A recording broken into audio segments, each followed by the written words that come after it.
Hey, my name is Brent here on Cloudy with the Chance of Meeples. Today on the channel, we are taking a look at The Perfect Wave, a game all about surfing. No, you will not be simulating the sport of surfing or the art of surfing, but rather you will be creating the perfect wave. And you will be paddling out, hoping that you can land the tricks that you set up. Let me show you how this card game works. My final forecast coming up. Cue the thunder.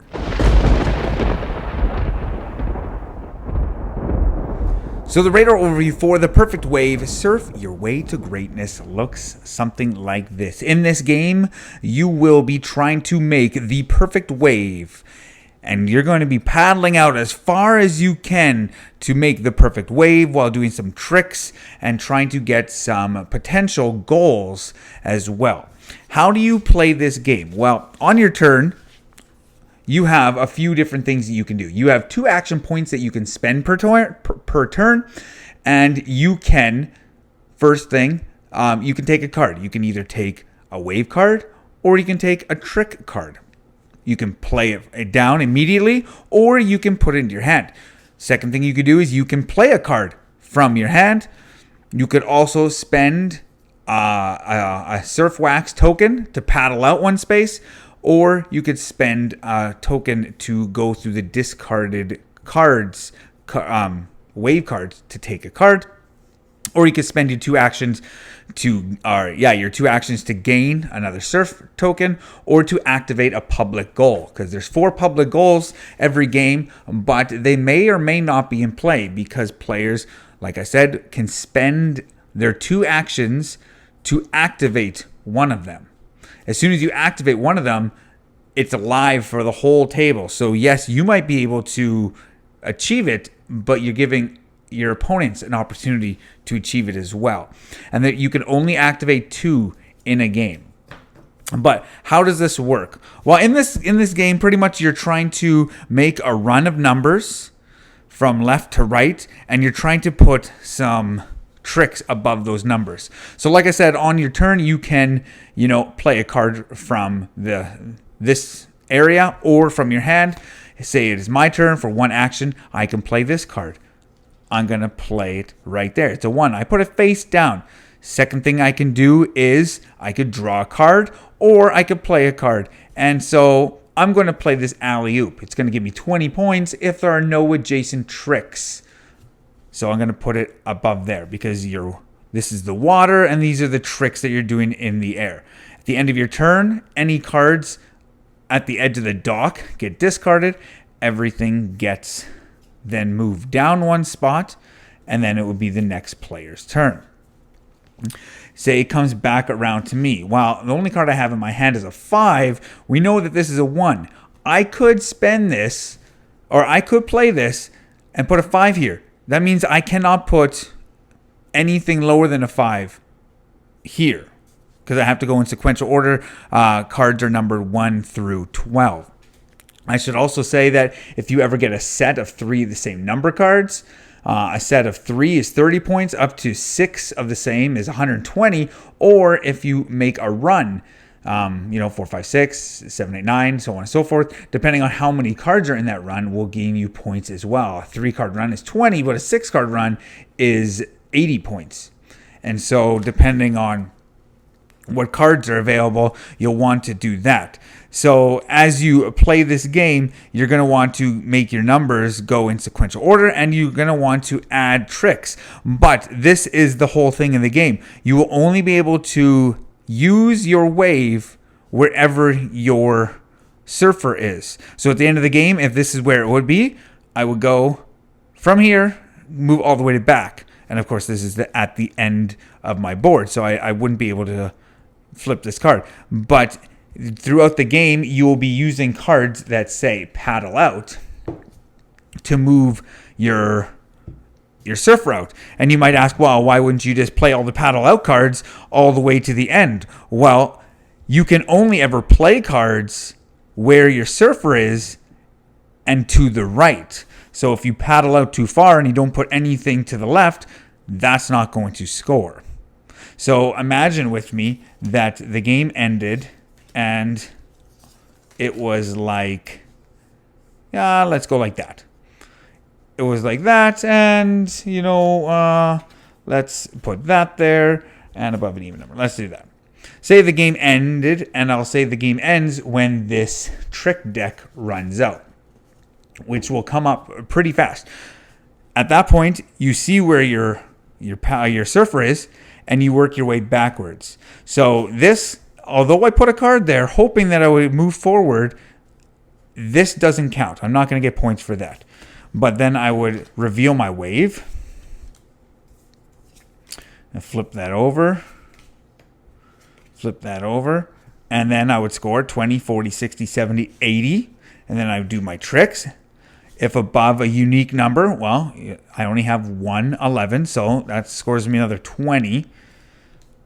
This above an even number, I meant to put it here. Let's say I did that. That will give me another 10. And then this would give me another 20 because there's no adjacent wave. So I would score all of this. So as you're paddling out, you're kind of on this teeter-totter. You want to balance your wave plus putting out tricks. But if you paddle out too far, you can't go back. And if you don't paddle out far enough, then you're only going to have a smaller wave. And like I said, you have these goal cards that anybody can use, but you potentially may want to spend your whole turn to activate one of them. So if this is reveal or run, that is only in the 20 spaces on your board. So you have to have a run in these 4 slots.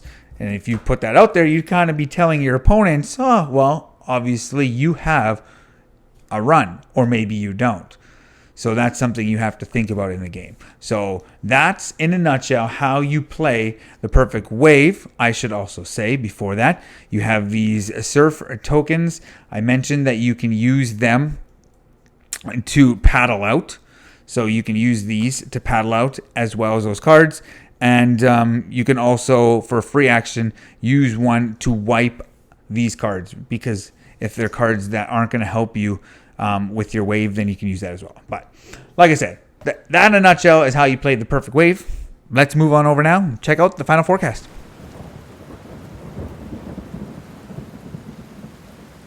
So the final forecast for the perfect wave. Surf your way to greatness. This is a game all about surfing, something I know nothing about. I live over 25 hours away from an ocean, and so I will never go surfing. Not because I can't drive 25 hours or fly somewhere. I just have no coordination. I'm like a giraffe on a surfboard or a skateboard. It would just not be a fun situation. But is this game fun? Let's dive in. I will also can't promise I'll try not to have any more bad puns, but let's look at this. Jason Mowry, Chase Williams, designers of the perfect wave. I recently chatted with Jason Mowry about the game design in this one and how this one came from just an idea to this actual game to play. So if you want to know more about game design, check out the ideas segments here on the channel. And so let's look at this. I like to look at this. Like I said, I'm landlocked. I'm not like a beach guy, but I like the look of this. The player boards, the dock, all the cards, they just have this nice, like, serene look to them. Just kind of relaxing. I like it how you have a player board that kind of you play your cards in the water and then you play your trick cards in the air. I think that, like, it makes sense because tricks are up in the air and whatnot. And so I like the look of this. If you're a surfer, if you're a fan of surfing and beach themes and stuff like this, I think this game will speak to you or others that you may know that like this theme. Essentially, this is a card game, and you're trying to make sets, you're trying to make runs, and you're trying to make the perfect wave. And you're trying to balance everything out. That's the whole thing. The balancing of this game is really where is the core of this game, because you can only ever play cards wherever your surfer is and to the right, but you're going to score where your surfer is at the end and to the left. And so you're balancing of, trying to get your private objective that you start with at the beginning of the game, which I forgot to mention the radar overview. You start with 2 of these, you pick one and you discard the other, and you're trying to also score those public objectives, which may or may not be in play. And so you're trying to do that. You're trying to paddle out. You got to make sure you get far enough out, because you could set up at the beginning of the game and build this perfect wave, but only paddle out halfway. And then half it's like not going to score. You're going to draft cards. You're going to play cards. You're going to play tricks above those cards, and you're going to move along. But at what speed do you do that? And that's the kind of the tricky balancing thing in this game. I feel that this game goes at a pretty quick rate, because every turn, at the end of everybody's turn, each player's turn, if there's any cards at the end of the dock, they get like washed out to sea.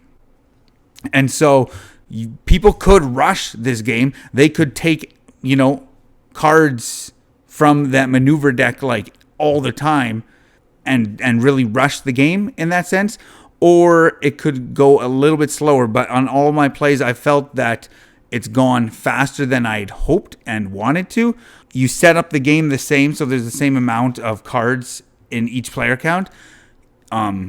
Or same amount of cards per player in each player count, if that makes sense. So like the paddle out cards, there's only 6 paddle out cards per player. And yet your board has spots that you can paddle out 10 times. And so obviously your math is as good as mine. There's not enough cards to go around. Of course, you have your surf wax tokens. You can spend those to paddle out. And so you just have to balance out, oh man, my opponents, they paddle out a whole bunch. So clearly there's not enough for me. I better start moving. And maybe I need a pivot. And maybe I'm actually not going to get this set of 4s that I really wanted. And maybe I have to quickly play other cards to progress much, much faster so that I can actually score those points. And I like the game of chicken with these public objectives. So there's 4 each game. But a player on their turn will spend their whole turn not playing any cards down, but rather activating one so that everybody has the chance to score it. And you may be thinking, well, clearly, yeah, you want to do that when you have it.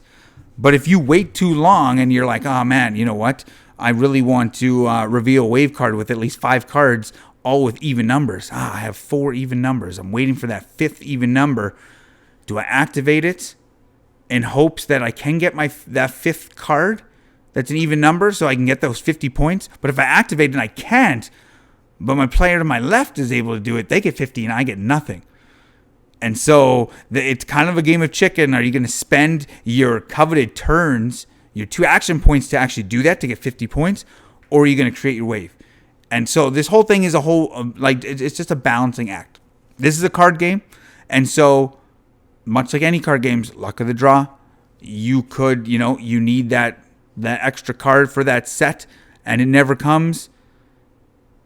Just part of the game because it's the card game. And this game, like I said, could be a little bit too few of turns for some people. And so those things people may not enjoy. I've enjoyed this game. I'm giving it a 70% chance of meeples. Like I said, the theme doesn't necessarily speak to me, but I like the look of it. And I like card games. As the more and more I play games, I like card games. There's just something about, I don't know, just the simplicity of card games. Not to say that this is simple, but at the same time, this isn't overly complicated. It says on the back of the box even like 30 to 60 minutes.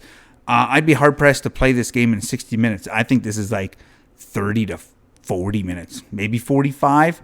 I just recently taught 3 players in a 4-player game, and we all played it in under an hour. And so if everybody knows how to play this can be pretty quick. 30 minutes, and this game is like table to like off the shelf, onto the table, back on the shelf, because there's not much setup, it's just shuffling cards as well. But I enjoy this one. 70% chance of meeples. Like I said, I like the look of it. I didn't mention this, but I like the insert. The insert actually, it's just a nice added touch. It's all about like nature theme type deal. And so instead of a plastic insert, it's got a recycled paper insert, and so that's just a nice added touch. And so, yeah, 70% chance of meeples for the perfect wave. So, check it out. If you're a fan of surfing or you know someone who is a fan of surfing, this might be one for them or yourself. My name is Brent. Until next time, grab your umbrella. The forecast is cloudy with a chance of meeples.